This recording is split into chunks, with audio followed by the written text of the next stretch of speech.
जय श्री कृष्णा। प्रिय श्रोताओं, आप सबका स्वागत है आज की अधिक मास कथा श्रृंखला में। इस समय पवित्र पुरुषोत्तम मास चल रहा है, जिसके अंदर हम भगवान श्री हरि की सुंदर कथाओं का श्रवण कर रहे हैं।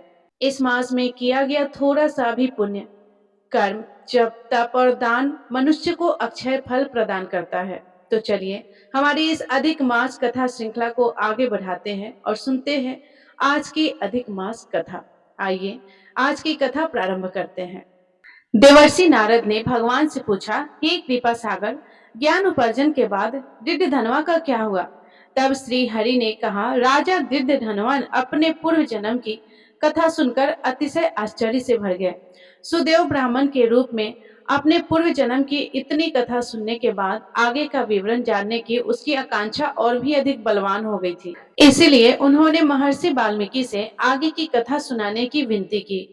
फिर महर्षि वाल्मीकि जी ने आगे कहना शुरू किया, हे राजन, अपनी पत्नी की ऐसी कर्ण प्रिय शीतल वाणी को सुनकर सुदेव शर्मा ने धीरज धर ली और हरि के ध्यान में मग्न रहकर जीवन बिताने लगे। कुछ समय ऐसे ही बीत गया। एक दिन सुदेव ब्राह्मण श्री हरि चिंतन में निमग्न समिधा कुश फल फूल एकत्रित करने के लिए वन की ओर चले गए। तब उनका पुत्र सुखदेव भी मित्रों के साथ स्नान और जल क्रीड़ा करने एक सरोवर पर चला गया। ग्रीष्म ऋतु थी, इसीलिए सभी बालक एक दूसरे पर जल उछालने लगे। सुखदेव को इस खेल में बड़ा आनंद प्राप्त हो रहा था। खेलते हुए सभी बालक सरोवर में आगे बढ़ते गए। खेल खेल में ही बालकों ने गहरे जल की ओर भगा दिया और वह भी उन बालकों से बचने के लिए उधर आगे बढ़ गया। देव गहरे जल में नीचे की ओर उतरता ही चला गया। खेल खेल में ही सुखदेव जल में इतना नीचे उतर गया कि वह अपने आप को संभाल नहीं पाया। अत्यंत व्याकुल होकर वह निकलने का प्रयत्न करने लगा, लेकिन वह ऐसा नहीं कर पाया और उसी समय उसकी मृत्यु हो गई। यह देखकर अन्य बालक हाहाकार करते हुए वहां से भागे और इस शोक समाचार को उसकी माता गौतमी को आकर सुनाया। बालकों की ऐसी ब्रजपात जैसी वाणी को सुनकर गौतमी पुत्र के शोक से विफल होकर धरती पर मूर्छित होकर गिर पड़ी। उसी समय सुदेव ब्राह्मण घर पर आ गए और पुत्र की मृत्यु का संवाद सुनकर वे भी कटे हुए वृक्ष की तरह पृथ्वी पर पछाड़ खाकर गिर गए। लंबे समय तक विलाप करने और पड़ोसियों के एकत्रित होने के बाद उस सरोवर पर गए और सुखदेव के शव को सरोवर से बाहर निकाल दिया। पुत्र के शव को अंग में भरकर सुदेव ने उसके मुख को अनेकों बार चूमा। करुण रुदन करते हुए सुदेव गदगद वाणी में विलाप करने लगा, हे पुत्र, मेरे सोच को दूर करने वाली मनोहर शीतल वाणी में मुझसे वार्ता तो कर। हे वत्स, मुझे इससे सुख मिलेगा। वृद्ध माता पिता को असमय में छोड़कर तुम्हारा यह जाना उचित नहीं है। हे पुत्र, तुम शीघ्र उठो, सोना छोड़कर जल्दी ही पढ़ने के लिए बैठो। मैं तुम्हें छोड़कर घर नहीं जाऊंगा। वहां अब क्या रखा है? मैंने कोई निंदनीय कार्य नहीं किया है, ब्रह्म हत्या नहीं की है। तीस तीस पर भी किसी कुकर्म का मुझे यह फल मिला है। हे निर्दयी विधाता, तुम्हें इस दिन वृद्ध की आंखें निकाल कर क्या लाभ मिला? तुम कुछ तो बोलो पुत्र, तुम्हारी यह माता कैसे विलाप कर रही है? देखो जरा, क्या उसे देखकर भी तुम्हें कुछ दया नहीं आती? मुझसे तो राजा दशरथ ही धन्य थे, जिन्होंने पुत्र श्री रामचंद्र के वन गमन करने पर अपना प्राण त्याग दिया था। वे पुत्र के विरह में इतने दुखी हो गए थे, लेकिन मैं अपने पुत्र के निधन पर भी जीवित हूँ।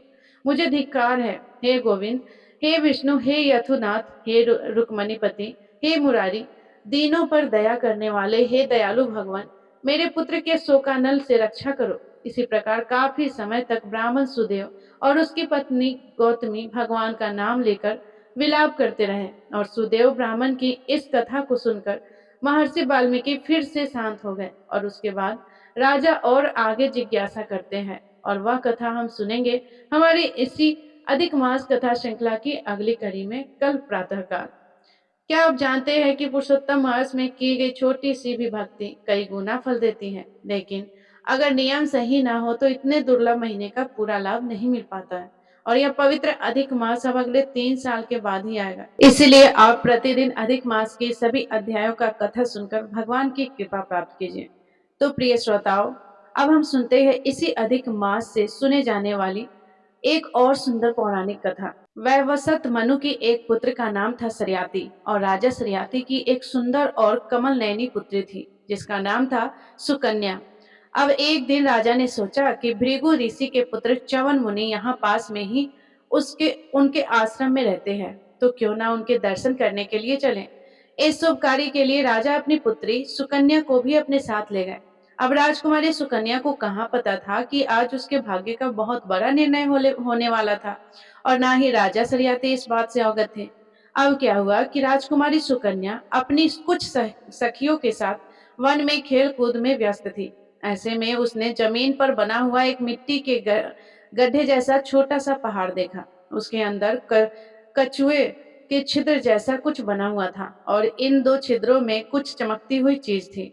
अब यह राजकुमारी ने कुतूहलवश एक मूर्खतापूर्ण कार्य कर दिया। उसने सोचा कि यह मिट्टी के अंदर ऐसी चमकती हुई चीज क्या है, जरा देखे तो सही।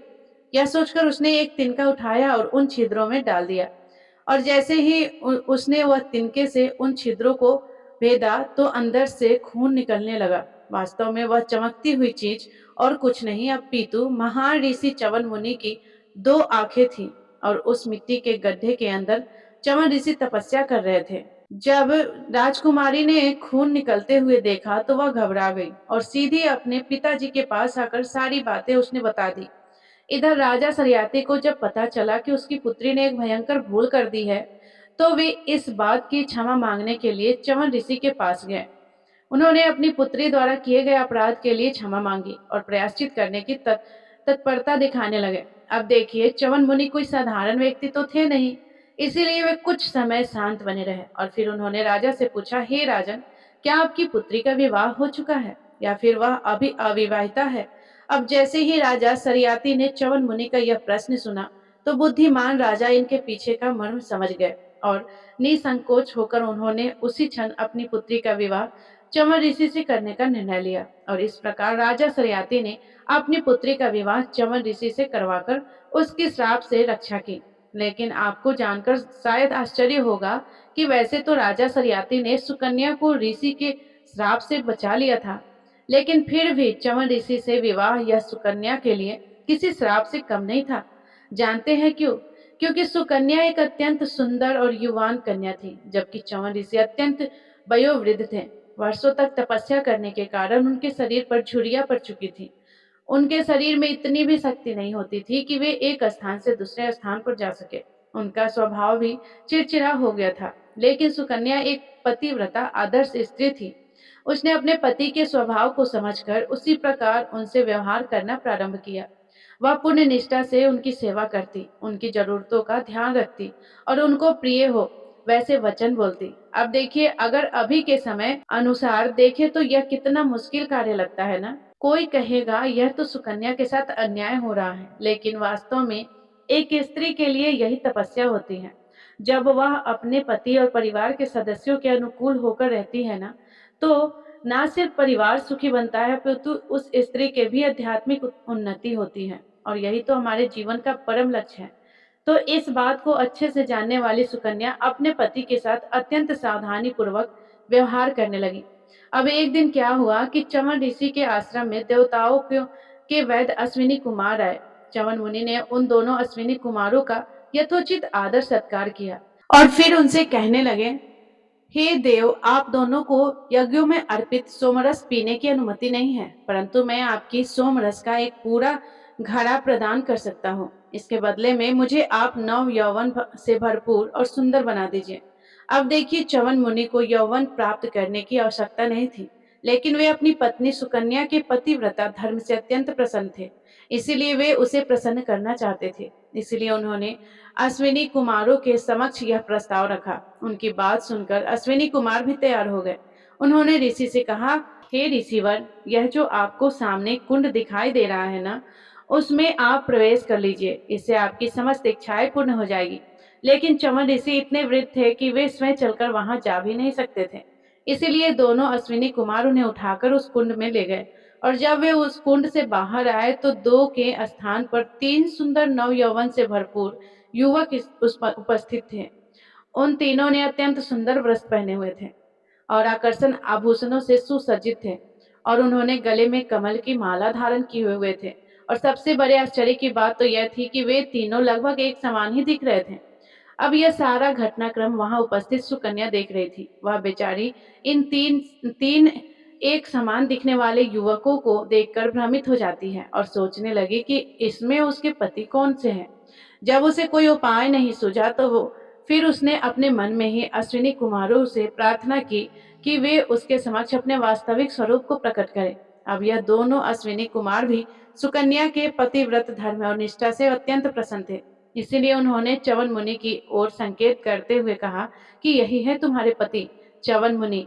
इस प्रकार च्यवन ऋषि को सुंदर और सशक्त नव यौवन प्रदान करके मुनि की आज्ञा लेकर अश्विनी कुमार अपने विमान में बैठकर वहां से चले गए। इस प्रकार कुछ समय व्यतीत हो गया। कुछ दिनों बाद राजा सरयाती ने एक विशेष यज्ञ करने का निर्णय किया। राजा की इच्छा थी कि इस यज्ञ में पुरोहित के रूप में स्वयं च्यवन ऋषि बैठे, इसलिए वे ऋषि को आमंत्रण देने के लिए उनके आश्रम में आते हैं। लेकिन जब राजा वहां पहुंचे तो उन्होंने देखा कि उनकी पुत्री सुकन्या एक सुंदर नव युवक के साथ बैठी हुई है। सुकन्या ने जैसे ही अपने पिता को देखा तो उसने उठकर उन्हें प्रणाम किया, लेकिन राजा सरयाती के क्रोध की कोई सीमा नहीं थी। अत्यंत क्रोधित शब्दों में वे सुकन्या की भर्त्सना करते हुए कहने लगे, अरे कलंकिनी, तूने अपने महान पति को केवल इसलिए धोखा दिया क्योंकि वे वृद्ध और कमजोर थे। उन्हें छोड़कर आज तो इस मार्ग के भिखारी के साथ बैठी हुई है। अरे पुत्री, तेरा जन्म एक संभ्रांत परिवार में हुआ है, लेकिन तूने एक बार भी नहीं सोचा कि ऐसा कुकर्म करके तू अपने माता और पिता दोनों के कुल को नरक में लेकर जाएगी। अब देखिए, सुकन्या तो सच जानती थी, इसीलिए उसने अत्यंत शांतिपूर्ण रूप से राजा सरयाती को मुस्कुराते हुए कहा, हे पिताश्री, मैं आपके संस्कारों को कभी भूल नहीं सकती। वास्तव में आप जिन्हें मेरे साथ देख रहे हैं वे आपके दामाद च्यवन मुनि ही हैं। कुछ समय पूर्व यहाँ आए अश्विनी कुमारों की कृपा से उन्हें यह सुंदर शरीर तथा यौवन प्राप्त हुआ है। जब राजा सरयाती को पूरी बात का पता चला तो वे अपनी पुत्री के ऊपर अत्यंत प्रसन्न हुए और उन्होंने उसे गले से लगाया। अब जब च्यवन ऋषि ने राजा सरयाती के लिए सोम यज्ञ किया तो उन्होंने अश्विनी कुमारों को सोम रस में भरा हुआ एक पूर्ण घड़ा दे दिया। अब देखिए, च्यवन मुनि ने देवताओं के नियमों का उल्लंघन करके अश्विनी कुमारों को सोमरस दिया था। इस बात पर देवराज इंद्र का क्रोध तो भड़कने ही वाला था। इसीलिए उन्होंने च्यवन ऋषि पर प्रहार करने के लिए अपने ब्रज को आह्वान किया, लेकिन देवराज इंद्र कुछ कर पाए उससे पहले ही च्यवन ऋषि ने अपने तपोबल से इंद्रदेव के हाथ को स्तंभित कर दिया। जब देवताओं ने यह देखा तो उन्होंने च्यवन ऋषि को शांत किया और फिर अश्विनी कुमारों को सभी यज्ञ में उनका हिस्सा देने के लिए तैयार हो गए। तो यह थी आज की अधिक मास विशेष श्रीमद् भागवत कथा। तो प्रिय श्रोताओं, अगर ये कथा आपको अच्छी लगी हो तो प्लीज वीडियो को लाइक करके कमेंट में जय श्री विष्णु जरूर लिखिएगा। और अगर आप अभी तक हमारे चैनल पर नए हैं और चैनल को सब्सक्राइब नहीं किए हैं तो चैनल को सब्सक्राइब करके बेल आइकन बटन को प्रेस जरूर कीजिएगा। धन्यवाद। राधे राधे। जय श्री कृष्ण।